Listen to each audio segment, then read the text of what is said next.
In this week's episode, we talked to Christopher Hines, the host of the Podcasting is Branding. He's a top podcaster expert, and he also has a special gift for us, so be sure and listen. You will get all kinds of good nuggets in how to use your podcast to establish your brand and some methods and systems for dominating your industry.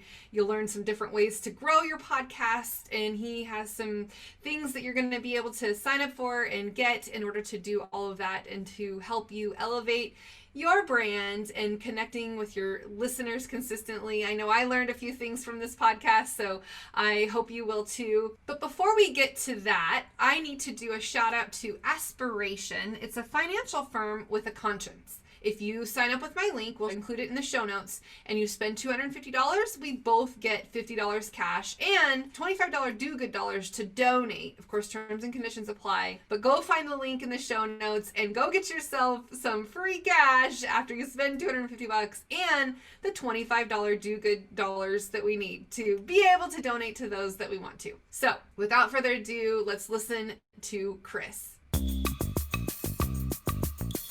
Welcome to Pepper Shock Media's Marketing Expedition podcast, keeping you up to date with the latest in marketing and advertising. Now here's your host, Ray Allen. Welcome to the Marketing Expedition podcast. I'm your host, Ray Allen, President and CEO of Pepper Shock Media and the founder of the Marketing Expedition.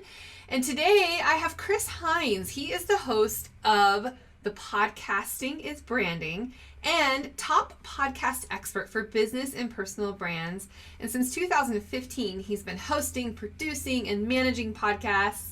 Now he owns the Elite Podcast Marketing Agency, where podcasters go to learn more about monetizing their content. And as a podcast producer and manager, Chris has generated over 20,000 through sponsorships and over 50,000 downloads on multiple podcasts. Also known as Coach Chris, he speaks around the world to business owners and companies about hosting their own podcasts. And he has been at PodFest, Podcast Movement, and several other events. Coach Chris can help you grow your show with the podcast to profit system. Welcome to the show, Chris. I'm so happy to have you here. Thank you so much for having me on. Thank you for reading the bio. I'll try to make it short to where it gives just enough, but not too long to where it's boring. So that was perfect. Yay. Yes, indeed. And I am excited to have you because I have been working at my podcast to grow it and kind of introduce sponsorships and all of those types of things. So for all of our audience listening, I know that podcasts are starting to become even more than what they were before pandemic, before all of this. And so just really excited to have you here, Chris. Thank you for taking the time and being flexible with me and getting you here on this show today. Yeah, I'm excited. I love doing interviews on other shows too, because it actually helps me learn a lot. So it's kind of it's a mutual benefit, right? I love it. Good. So let's just kind of take a step back. What made you decide to start a podcast when you did back in, I think it was 2015?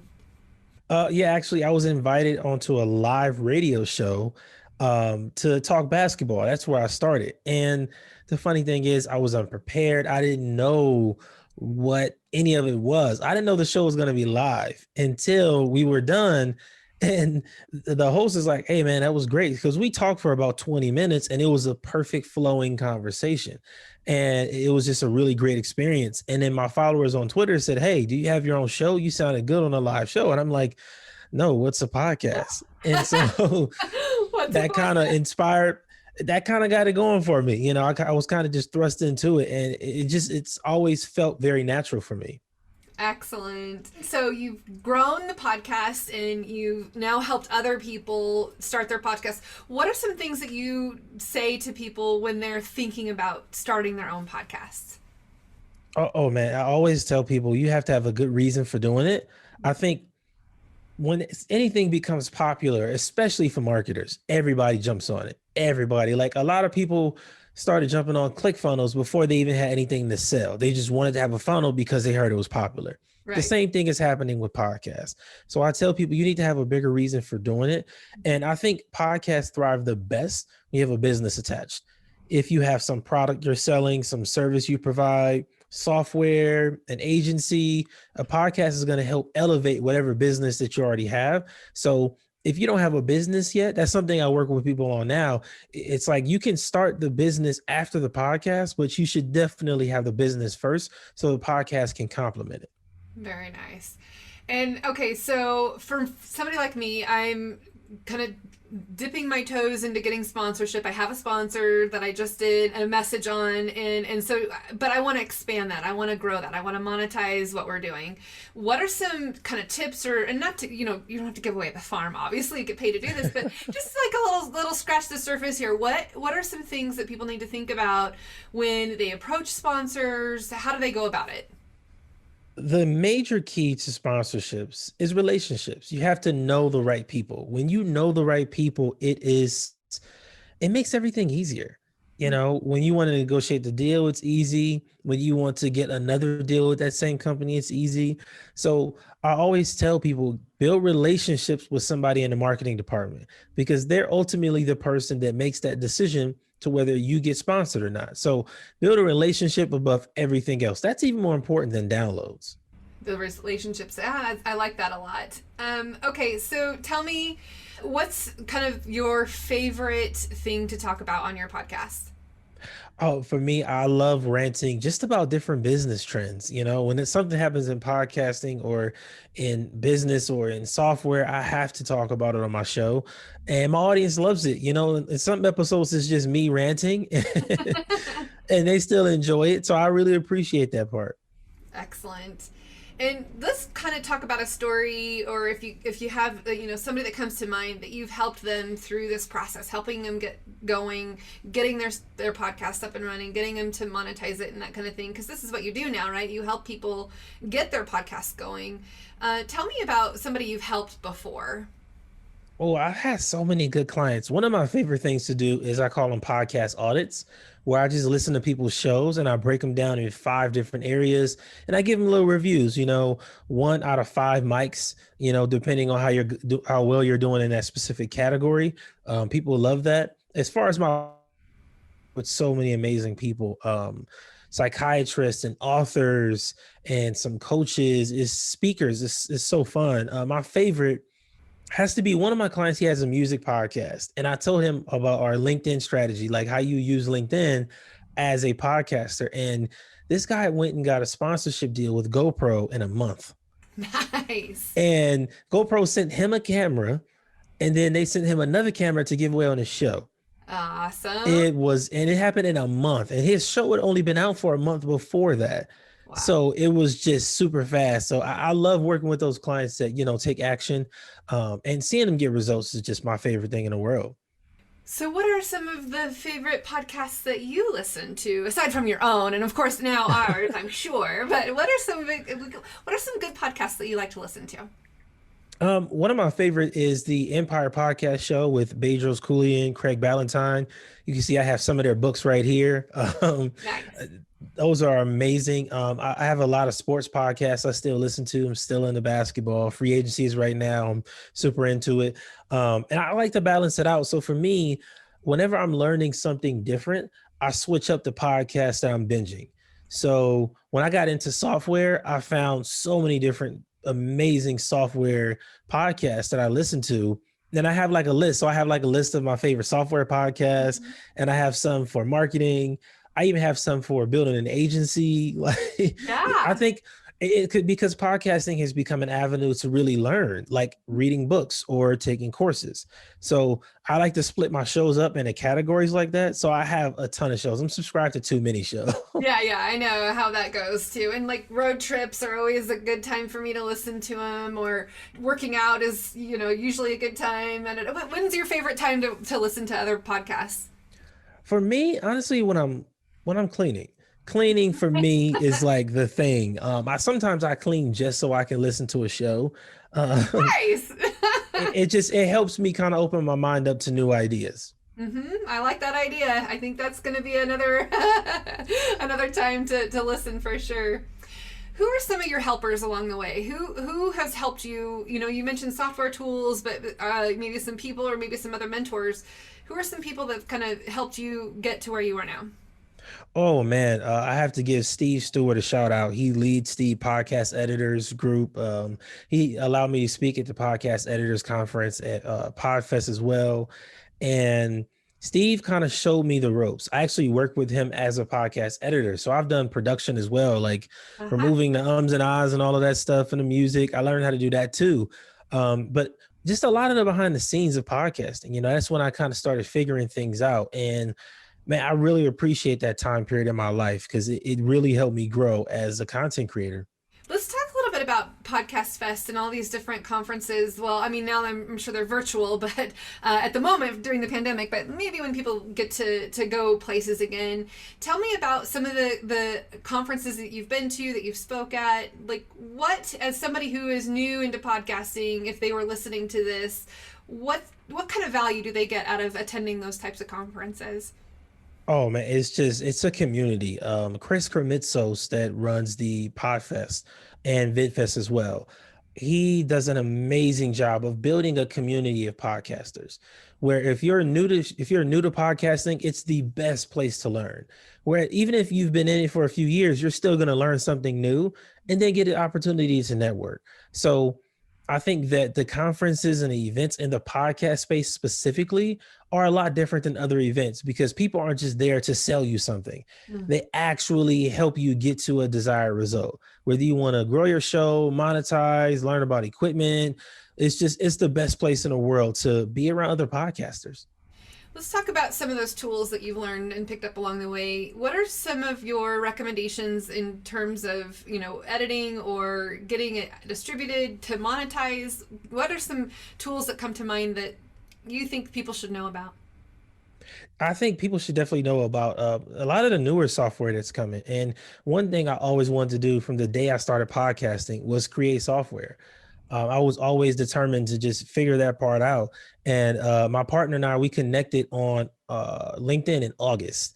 We're co-founding a company now, and we have a new software coming.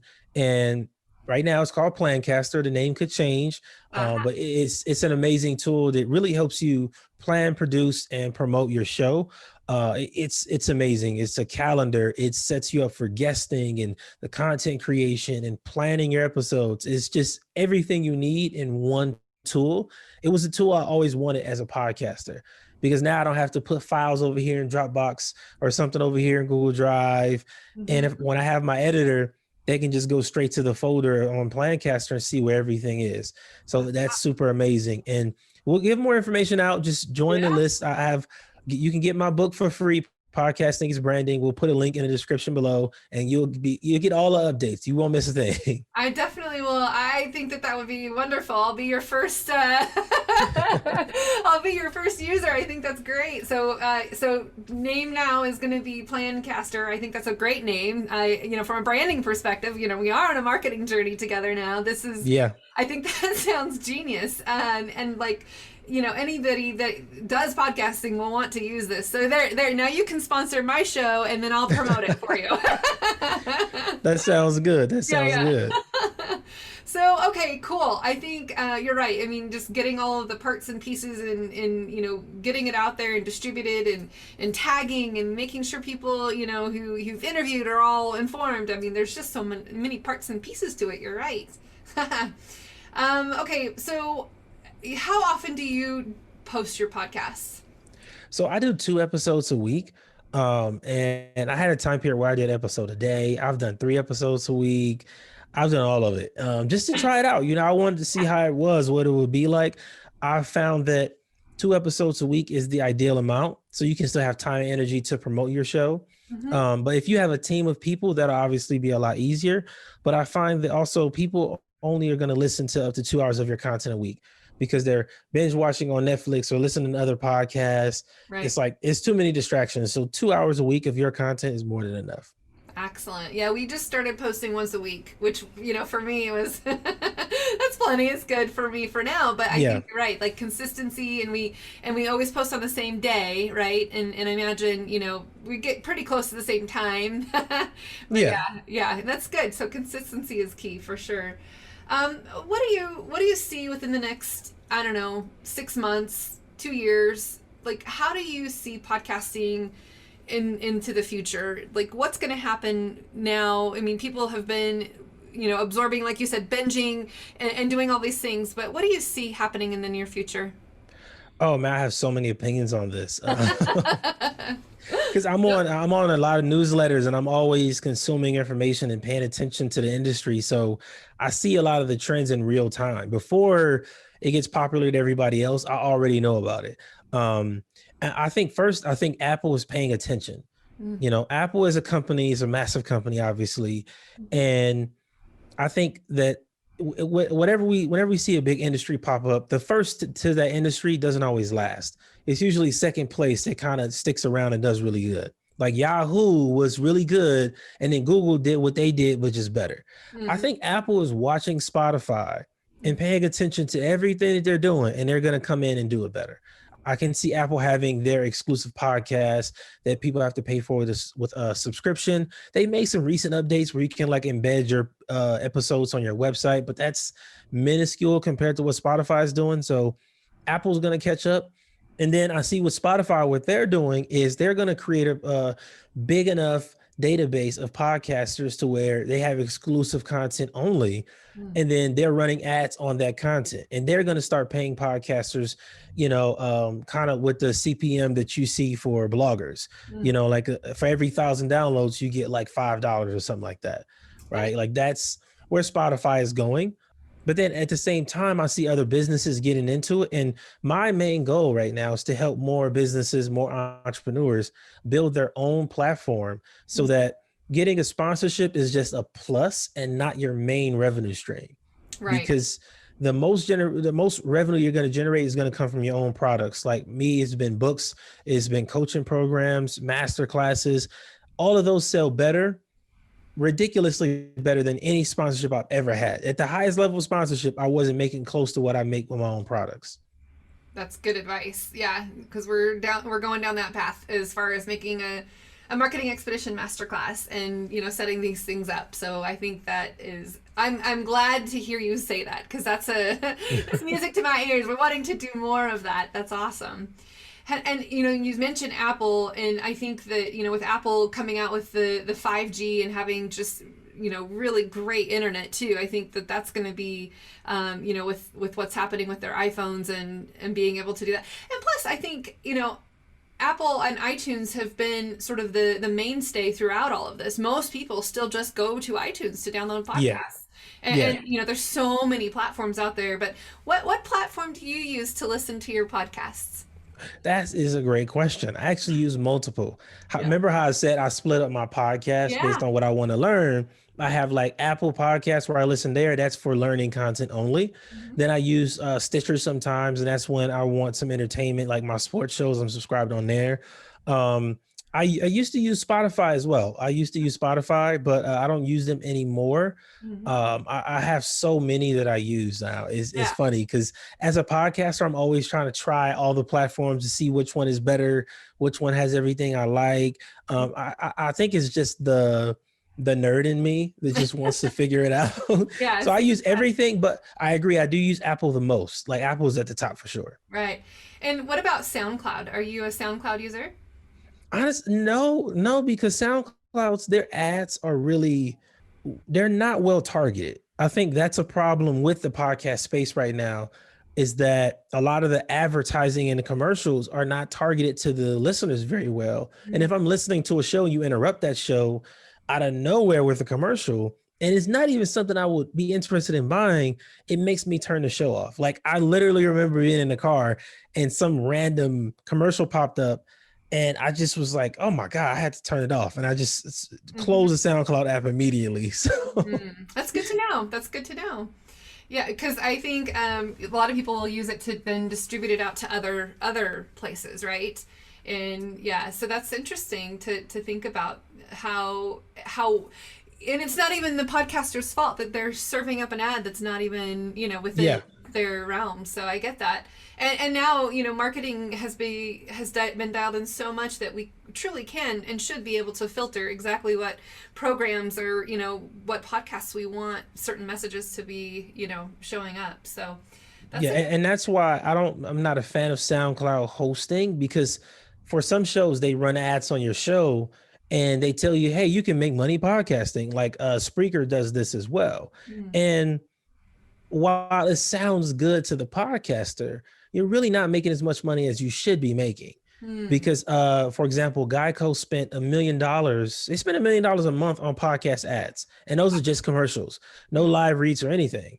But then you, as a content creator, you're only making pennies on the dollar from those downloads and listens. Unless your show's over 10,000 downloads, you aren't making any real money, mm-hmm, right? So mm-hmm, podcasters have to learn how to monetize at the highest level, and commercials are the worst possible way. Dave Jackson did a full breakdown on this, and he basically said if you have 10,000 downloads and you get paid, I think it's $10 for every 1,000 listens, on some crazy CPM math he did, mm-hmm. you basically get like a couple $100 a month. And it's like, if you're at 10,000 downloads, most shows doing that making $1,000 a month, $5,000 a month from your podcast. That doesn't sound too bad to me. Yeah, no, that doesn't sound too bad at all.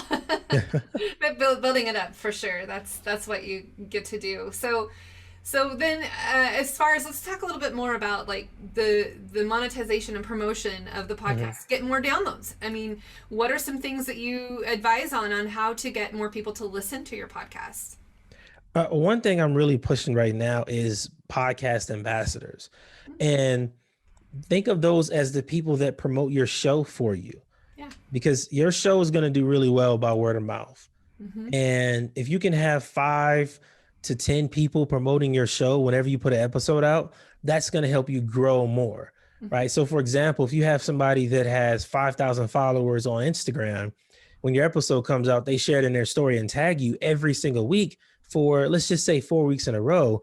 That's going to get you a few listeners, between 40 and 60 new listeners, right? And out of those 40 and 60 new listeners, you got to convert at least one. I look at it like the math, I break it down to my clients is, out of every 5 people, get one of them to be a podcast ambassador. That should be your focus. So part of my system for doing that is I send my show to certain people directly. Mm-hmm. Like I will send it in a message on LinkedIn or Facebook or Instagram, Twitter. Like, hey, you host a podcast. Recently, I did an episode that'll help you grow your show. Check it out. And people love it because it's content. Now, if you go in there trying to sell, that's going to look ugly. But Yeah, if you give them content, they love that. So that's a way to get podcast ambassadors. Nice. I like that idea a lot. You'll have to be my podcast ambassador. I'm officially asking you right now. Fantastic. What are some things that you have accomplished that you're most proud of, that you want people to know about? Oh man, I would say just this year alone, I've had an amazing year. My goal at the beginning of the year, I told myself I want to speak 10 times this year. I want to do 10 speaking events, Mm-hmm. and by April, I was well past 15. Nice. It's just been an insane year. One thing COVID has done for me is Mm-hmm. it allowed me to speak more. Once I got past 25, I stopped counting, and now I'm booking all the way into next year. So it's been amazing to really grow my speaking career this year. That's one thing I'm really proud of, because every time I go and speak, I help a ton of people, Yeah. and they come to me after and tell me how great it was. And it's just, I appreciate that feedback. And I would say that's my favorite accomplishment from this year. Good. Good. I love it. I love that you're utilizing kind of the silver lining of what COVID and pandemic, and quarantines have done for people is, they've doubled down on digital, listen more, and engage in screens more, and, speakers who usually go to places, right? They have their speaker fee, they go on stage, but this has truly opened up the doors for people who can speak through a microphone and you don't have to be, Right. you can be anywhere. And I will say this too, it's still been profitable. when you speak at events, I have a whole strategy that's in my one of my newer programs about this. Mm-hmm. And I developed it earlier this year at the last in-person event I was at. I call it the no-brainer offer. It's kind of like you set up one really good offer for this event so that, yeah, you can get people on your list, but the people that want to take action and really want to work with you, you sell them something on the spot. And it doesn't have to be some high ticket thing or something really complicated. Actually, the simpler, the better. Right. And that has been just so profitable. So don't think that speaking at digital events isn't good. It is still very profitable. Yeah, of course.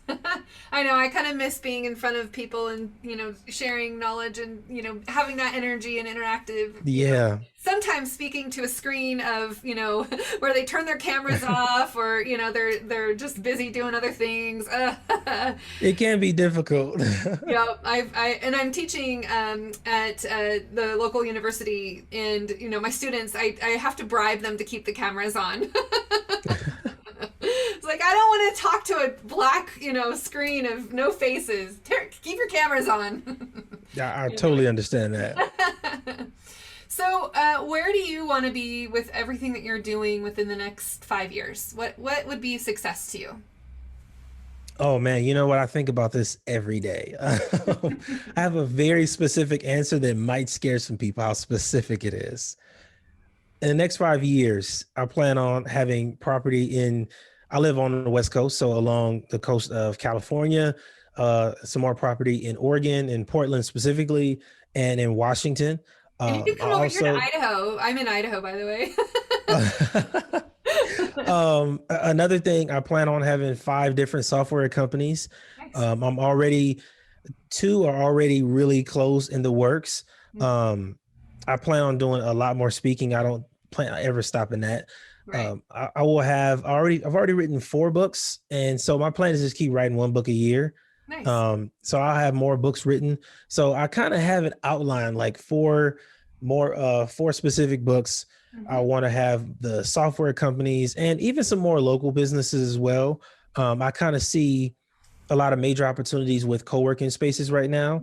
Right. Because of the pandemic, I can see a lot of big changes happening and I want to be at the forefront of that. So yeah, I have a very, very specific 5-year plan. And I love that. I think that's great because a lot of people, I ask them and they're like, I don't know. We'll see where things go. I mean, and especially this year, it's been so different and weird. It's just a weird year, but 2020 is just, it is hard to predict, but I like that you have specific goals that you want to, attract. And now you put it out the world. So now we're going to have to hold you accountable to it. Right, Chris? Yeah. Yes. Hold me accountable. Well, I want to, so since we're going on a marketing journey together, I want to know how you have promoted and marketed your business to people. Like, what are some things that come to mind when I say, I've tried this and this works, I've tried that and it didn't work? Oh, so the thing I've done that works the most is engage with people. Mm-hmm. Like literally just engaging. I have something I call engagement time where I will just go on Instagram and just engage with other podcasters. Just show them love. I'll listen to their show, leave them a review, answer any questions. I go and give them feedback on their content without them even asking. And it works because people are like, wow, I appreciate that. Because the thing is, we're in this space now where everybody's online, but everybody's like me, look at my videos, listen to my podcast, but nobody is willing to do that for somebody else. So I decided, well, let me just set the intention to specifically serve others, not for my entire day, not nonstop. And sometimes I'll limit it to 10 minutes in a day, but through 10 minutes, you'll be shocked how much you can actually engage with other people. And that's led to a ton of speaking opportunities. I've gotten clients. It works very well. As far as what didn't work, this is going to sound shocking, but what has not worked for me is running a Facebook group. I don't know why, but that is one thing. But what's really weird is I'm like really good in other people's Facebook groups. Like I can go and share good content and engage, but running my own Facebook group has been like my Achilles heel up to now. I'm working on bringing somebody into my team who can do that part for me, where I can just show up, kind of be the star and leave. Yeah. But that's been the one that's kind of just it's eating at me. Yeah, and Facebook really is pushing these Facebook groups now because you can monetize and actually advertise in somebody else's group if they partner with you, and so those are some new things that are coming down. So there's definitely opportunities. And I feel like the Facebook groups get a way more interaction than a business page. Right? Oh, way more. Any activity. I mean, it's just kind of, hanging out there to be there, but it's more, yeah, you're right. Having somebody help with that Facebook group is definitely, and I've joined a few Facebook groups, and that is one thing that has helped me. Like, I mentioned this to another podcast ago, but the E&E group, so you might enjoy this one. It's the Entrepreneurs Networking Events group run by Shelly Jorgensen. And now there are people from literally all over the globe that are a part of this group. And we, there's an inner circle thing that we are a part of, you pay to be a part of it. But now I'm like opening the doors and meeting people from Ireland and Belfast and Paris and Wisconsin, Wow. but also Canada. So it's kind of fun. And I never knew that, small town Idaho is where I'm from, but we do business all over the world, right? And so this has definitely been an interesting time to really, I think people are more accepting of networking online than they were before. Because this is the only way we can, right? We can't go to events right now, so it's been accepted. But anyway, so yeah, getting some help with your Facebook group. If you need help, we can certainly look at that too. Okay, so that's kind of interesting. Some things that work is just so engaging and commenting on other people's things. I think that's the give first mentality, right? And then maybe it'll reciprocate. Yeah, very good. Well, and you and I met on LinkedIn. I was going to follow up to that too. I spend, I try to at least daily, even if it is 10 minutes, go to LinkedIn and do stuff on LinkedIn too, and be able to comment and share and invite or talk or strike up conversations. So I think LinkedIn is another place that was now, it seems like it's growing a lot more now too. Do you think? Oh, definitely. And I think LinkedIn has shifted because of the type of content you can post there. Mm-hmm. And it's like the way you can engage is being just a like button, you can react to it. Mm-hmm. And I think all social platforms will constantly evolve because they're all fighting for our attention. They want us to be on there as much and show as many ads as possible. Mm-hmm. So they're going to keep improving for sure. Yep. All right. Okay, one more question for you. Well, maybe two. I lied. Two questions. First, okay, how can people get a hold of you? How can they reach out to you? You mentioned your book. Want to mention that again? And we'll also make sure we put it in the show notes. But tell us how we can hire you, Chris. Link out in the show notes. Or I'm on Instagram and Twitter at @thecoachchris_. If you just search for me on LinkedIn, Christopher Hines, you're going to see me pop up. And I post most of my content literally everywhere. I'm everywhere consistently. I would say really focused on building is my membership community. And it's for podcasters that are growing their business and their personal brand. It's fun for me. It's like, I love coaching. I love podcasting. I love business. So it's my way of putting it all together to serve the world. And it's been a game changer. Nice. And yeah, building communities are definitely a good way to go about it too. Okay, so here's my last question for you. You ready? Ready? Let's do it. Okay, so I noticed on your profile you had basically figured out how to do 50,000 downloads on multiple podcasts, and in kind of a pretty short time frame, right? I mean, I don't know. What do you think the number one thing is that helped you get to that point where you had 50,000 downloads? Well, what I would say is I call it a brand pillar. And a brand pillar means you build a platform in one area. Podcasters right now have this idea that if I post my link everywhere in the world online, people are going to click it. When I had my basketball show, we only focused on Twitter. That's it. We didn't promote on Instagram or Facebook or anything else. We only focused on Twitter.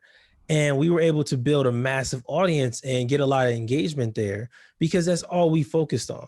What content is going to thrive on Twitter? How can we start commenting? Does all of this stuff work on Twitter?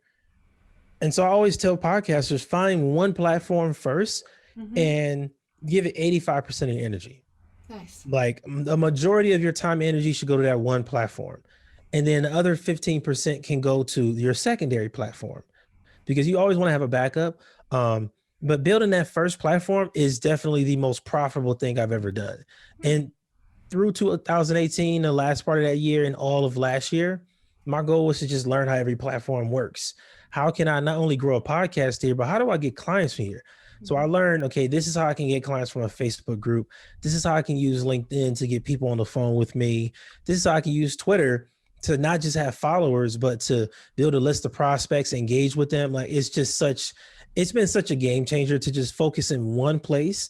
Now I know how each of them works. I even had one made master classes on this too, specifically for podcasters. So when podcasters start listening to that part, it's going to be very, very helpful. Good. Excellent. Thank you. That was perfect. Awesome. Well, thank you so much for working with me to get on this show, Chris. I really appreciate your time and all of the little nuggets that you have. It's awesome. And I'm going to definitely go get that book you were telling us about and get that in there. And we'll follow up, and we'll have to come back and have you back on the show in 5 years from now and make sure you have all those properties that you want. Yeah, I'm looking forward to it. I'm looking forward to it. All right. Well, until next time, for our listeners, enjoy the journey. Thanks for listening to the Marketing Expedition podcast. Find more online at peppershock.com.